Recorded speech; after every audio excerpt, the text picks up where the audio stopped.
रहमत एक गरीब मगर नेक दिल लड़का था। उसकी सबसे बड़ी दौलत उसकी माँ की दुआएं थी। वो दिन रात मेहनत करता मगर उसकी किस्मत का दरवाजा खुलने का नाम ही नहीं लेता था। बेटा सब्र करो, अल्लाह तुम्हें जरूर नवाजेगा। बस नमाज पढ़ो, रोजा रखो और किसी का दिल ना दिखाओ। रहमत ने हमेशा माँ की बातों पर अमल किया। वो हर हाल में शिक्र करता और कभी भी किसी के सामने हाथ ना फैलाता। एक दिन रमजान के महीने में उसके पास अफ्तारी के लिए कुछ भी नहीं था।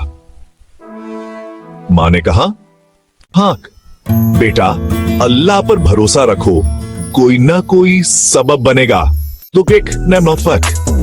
रहमत मस्जिद में नमाज पढ़ने गया। वापसी पर रास्ते में उसने एक बूढ़े आदमी को भूखा देखा। उसके पास कुछ नहीं था मगर दिल बहुत नरम था। वो बोला, रहमत बाबा जी, मेरे पास कुछ नहीं मगर मैं आपके लिए कुछ लाने की कोशिश करता हूं। ये कहकर वो बाजार गया और एक दुकानदार से कहा, रहमत मुझे रोटी और सालन दे दो, मैं मेहनत करके उसके पैसे वापस कर दूंगा।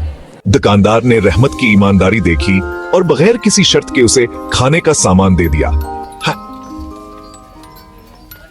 रहमत वो खाना लेकर बूढ़े आदमी के पास गया और उसे खिला दिया।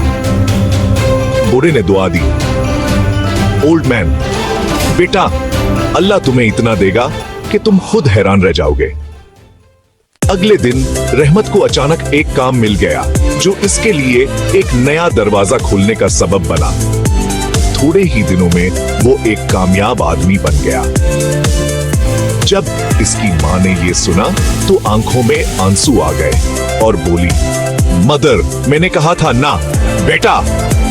माँ की दुआ और नीकी कभी जाया नहीं जाती।